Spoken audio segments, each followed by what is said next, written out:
Welcome Iran में टेलीलाइन पे join किया सीनियर रहनुमा है नून लीग के मारूफ कानूनदान है, पाकिस्तान सुप्रीम कोर्ट बार के भी प्रेसिडेंट रह चुके हैं, मोहतरम जनाब एडवोकेट यासीन आज़ाद साहब मेरे साथ हैं। मैं आपको वेलकम करता हूं अपने शो में। Thank you sir, thank you very much sir बड़ा एक यानी कि एक कभी इम्कान है मियाँ साहब आ रहे हैं, आप डिसाइड कर रहे हैं क्योंकि चारों सूबों की क़यादत को कह दिया है कि आप अपने प्रोग्राम बनाएं। अब ये डिसाइड नहीं हो रहा कि इस्लामाबाद एयरपोर्ट पे, कराची एयरपोर्ट पे, किस शहर जो है ना लंदन की जो फ़्लाइट होगी उसमें आएंगे। अब ये तय होना बाकी है। आपको क्या लग रहा है, आपकी क्या इन्फॉर्मेशन है सर? सर, इस मामले में जो पार्टी के सेक्रेटरी जनरल हैं एहसन इकबाल साहब, उन्होंने कल ये बात कही है कि अभी तक मुझे इस बात की इत्तला नहीं है, और जावेद लतीफ़ साहब के पास अगर कोई इत्तला है तो वही एक्सप्लेन कर सकते हैं। हाँ सही कह रहे हैं। मैं ये समझता हूँ कि पार्टी के सेक्रेटरी जनरल का इस जुमले के बाद इस पे क्या सराय करना कि फलां तारीख को आ जाएंगे, फलां नहीं आएंगे, वो तो कुछ कहना कबल वक्त है। सही। मैं तो समझता हूँ कि मियाँ साहब जब कभी भी फैसला करेंगे अचानक करेंगे कि मैंने पाकिस्तान जा रहा हूँ फलां तारीख को। इससे पहले भी जब आपको याद होगा कि जब दोनों बाप बेटी को हुई और वो लंदन से वापस आए तो उन्होंने खुद ही डेट दे दी कि मैं फलां तारीख को वापस जा रहा हूँ। तो अभी तक मियाँ साहब की तरफ से कोई डेट कंफर्म नहीं हो रही, वो इस बात की तस्दीक नहीं कर रहे हैं कि ये लोग जो कहते हैं कि जी मैं वापस आ रहा हूँ, और वो इस बात की तस्दीक नहीं कर रहे मियाँ साहब कि वाकई ये जो कह रहे हैं सही है या गलत है। तो मैं ये समझता हूँ कि इस पर कुछ कहना इसलिए कबल वक्त है कि जब ये बात कंफर्म नहीं, लामला आना तो है, जो पाकिस्तान के हालात हैं उन्होंने आना है, लेकिन ये भी तो हमें ज़हन में रखना चाहिए कि मियाँ साहब के यहाँ आने के बाद कई लीगल कॉम्प्लिकेशन हैं जो उनके रास्ते में हैं। अब उनको किस तरह तय करते हैं, कैसे उनको सॉल्व करते हैं, ये तो उन पर डिपेंड करता है। लेकिन वैसे वकील के मैं ये समझता हूँ कि उनको यहाँ आने के लिए जब आएंगे तो बहुत सारे मामलात हैं जो कानूनी पेचीदगियाँ हैं वो उनके रास्ते में आएंगी।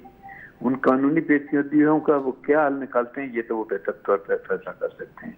ठीक है, लेकिन अगर आप कानूनी पेचीदगियों का कोई हल नहीं निकालते और आप इस्लामाबाद में आते हैं लामला, तो वहाँ तो शायद आपकी गिरफ्तारी ना हो, लेकिन आप इस्लामाबाद में तो नहीं बैठे रहेंगे ना। नैब का केस है, कोई मामला हैं वो वहाँ भी बात कर सकते हैं। तो मेरे ख्याल में हमें वेट करना चाहिए कि मियाँ साहब क्या फैसला करते हैं। आपने देखा होगा कि ये बात आई थी इधर में थोड़ी सी कता कलामी सर, कता कलामी इसमें, क्योंकि कानूनी ऑप्शंस पे भी, पटिशंस पे भी, कानूनी माहिरीन के साथ भी ये जो आप बात कर रहे हैं उसके ऊपर डिस्कशंस हो रही हैं यासीन साहब। जी जी, तो यही मैं बात कर रहा हूँ, जो उनके कानूनी इस वक्त मामला को डील कर रहे हैं वो उनको क्या एडवाइस करते हैं। यह है क्योंकि इस्लामाबाद हाईकोर्ट में आपको याद है कि उनकी जो अपील थी जो पेंडिंग थी वो इस्लामाबाद हाईकोर्ट ने डिस्पोज ऑफ कर दी थी एक किस्म की, और उसमें एक ऑप्शन दिया था कि यहाँ आने के बाद वो दोबारा अपील कर सकते हैं। तो वो फैसला तो एक किस्म का नैब कोर्ट का अपनी जगह स्टैंड कर रहा है। तो मैं इसीलिए लीगल कॉम्प्लिकेशन की तरफ जा रहा हूँ। ज़ाहिर है मैं जो वकील की अच्छे से बात कर रहा हूँ वो आपके प्रोग्राम में आपसे शेयर कर रहा हूँ। सही। तो जिस तरह मैं कह रहा हूँ इसी तरह जो दूसरे उनके एडवाइजर हैं जो उन केसेस में अपेयर हो रहे हैं वो उनको क्या एडवाइस करते हैं ये उन पर डिपेंड करता है। तो लामला फाइनल फैसला तो नवाज शरीफ साहब का होगा कि वो आ रहे हैं या नहीं आ रहे हैं। अगर ये मामला है तो फिर हमें वेट करना पड़ेगा। तो ये क्या सरैयाँ करना, कुछ आइडिया देना, फिर अपना फवाद चौधरी, हमारी जमात के लोग भी कभी कहते हैं फलां आने वाला है, फलानी आने वाला है। मैं ये पेशेंट भी करने की पोजीशन में नहीं हूँ। ठीक है सर, दूसरी चीज़ आप इसी बात का एक और सवाल मैं आपसे करूंगा। आपको खुद पता है कि 13 अगस्त को इमरान खान साहब ने एक बड़ा जलसा किया लाहौर के अंदर, और उन्होंने कहा है कि एक साजिश हो रही है, मुझे नाअहल करा के मियाँ साहब को लाया जा रहा है। अब इस पे क्या कहेंगे आप? देखें, इमरान खान साहब की मैं किसी बात पे इसलिए यकीन नहीं करता कि आपके सामने एक तरफ तो वो नारा लगा रहे हैं कि हमें अमेरिका की गुलामी नहीं चाहिए, दूसरी तरफ अमेरिकन सफीर से गाड़ियां भी ले रहे हैं उनको हेलीकॉप्टर पर बैठा के पूरे KPK का राउंड भी करा रहे हैं। उनसे अभी भी आज के पेपर में देख लें तो लंबी चौड़ी कोई मदद भी KPK गवर्नमेंट को दी गई है। और एक तरफ आप कहते हैं हम आज़ाद रहने चाहते हैं, तो ये आज़ादी और खुद मुख्तारी जब एक सफ़ीर है आपके उस सूबे में जहाँ आपकी हुकूमत है वहाँ का दौरा करता है तो आप रेड कारपेट उसको वेलकम करते हैं। और अभी वो इमरान खान साहब ये कहते हैं कि जी, लेकिन आपने देखा होगा कि लाहौर का जो बड़ा जलसा जिसका आपने हवाला दिया है, उस दिन इमरान खान साहब ने ये चीज़ें नहीं की। उस दिन परवेज इलाही ने जो कुछ कहा वो बात मेरी समझ में नहीं थी, पर परवेज इलाही साहब भी उनको अमीरुल मोमिनीन नहीं समझ रहे थे और उन्होंने साथ में ये एक्सेप्ट किया कि मैं राना सनाउल्लाह का नहीं छोड़ूंगा। तो एक चीफ मिनिस्टर थ्रेट कर रहा है किसी बंदे को और वो बंदा जो कि मरकज में वजीर है उसको थ्रेट कर रहा है। तो पता नहीं हमारे ये जो लोग हैं सियासतदान जिस अंदाज में एक दूसरे के खिलाफ बात करते हैं, या सुबह ही चीफ मिनिस्टर कोई ऐसी बात करे जो गैर कानूनी हो, तो फिर आप अंदाजा करें कि हम अपने आप को कहाँ लेके जा रहे हैं। मैं ये समझता हूँ कि जो कुछ हो रहा है मेरे नजर बेहतर नहीं हो रहा।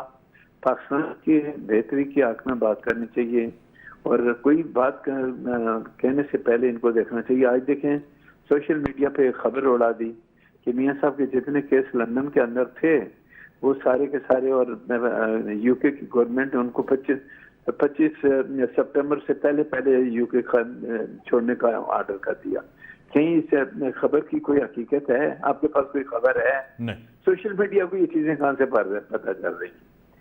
तो ये जितने भी मामलात हैं सर, ठीक है सर, इसको थोड़ा सा आगे बढ़ते हैं। आपको खुद पता है कि इमरान खान साहब करेंगे मैं पूरे मुल्क के अंदर दौरे करूंगा, प्रेशर दूंगा जल्दी इलेक्शन करवाने के। 2 सूबे उसके पास बड़े अहम सूबे, पंजाब एक बड़ा सूबा है, बड़ा अहम है, वहाँ गवर्नमेंट है उसकी, दूसरी KPK में वो कंटिन्यू उनकी गवर्नमेंट रही है।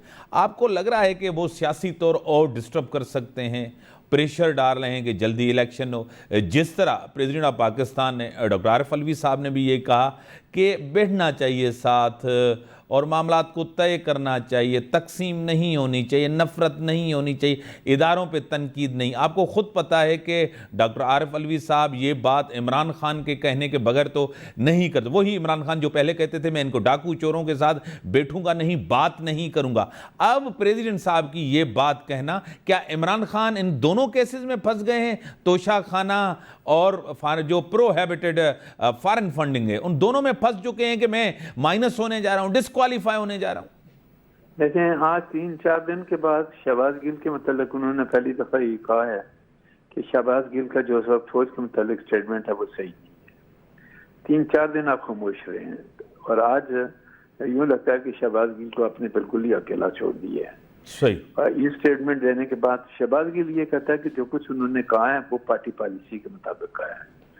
नंबर 2, जो बात आप बार बार कर रहे हैं ये बात हकीकत है कि इलेक्शन कमीशन ऑफ पाकिस्तान के फैसले के बाद और जो reference election commission of Pakistan को स्पीकर ने भेजा, ये 2 केस ऐसे हैं जिसमें इमरान खान साहब के बचने के इम्कान बहुत कम नजर आते हैं। और इसी घबराहट के अंदर वो बड़े बड़े जलसों की बात कर रहे हैं, दौरे कर रहे हैं, बातें कर रहे हैं, कभी कुछ कहते हैं कभी कुछ कहते हैं। उनका कभी वो यू टर्न 1 मिनट में लेते हैं, कभी अमेरिका की आज़ादी की गुलामी की बात करते हैं, कभी अमेरिका से आप एजेंसियों को इंगेज कर रहे हैं उनके साथ सेटलमेंट के लिए कि कोई ना कोई हमारा आपस में कॉम्प्रोमाइज हो जाए। तो इमरान खान साहब मेरे ख्याल में इतनी घबराहट में है कि उनको इस बात का अंदाजा है कि इलेक्शन कमीशन ऑफ पाकिस्तान का जो फैसला है या जो रेफरेंस तोशा खाना का गया है speaker election commission of Pakistan के, वो बड़ा सीरियस इसलिए है कि आपने रिटर्न में जो इनकम टैक्स भरा उसमें ये बात डिस्क्लोज की कि आपकी जो ये 25-30 करोड़ रुपए की इनकम हुई है ये तोशा खाने का माल बेचने के बाद हुई है या पहले आपकी पोजीशन हुई है? सही। आप साल का इनकम टैक्स 1 लाख रुपया देते थे, इस दफा आपने 1 करोड़ टैक्स दे दिया, तो आपकी एकदम जो इनकम आई है कहाँ से आई है? नंबर 2, क्या ये भी सामने आई है कि बहुत सारे तो तहफ़ ऐसे हैं जो खजाने में पहुंचने से पहले ही डायरेक्ट उनके घर पानी गला में पहुंच गए हैं।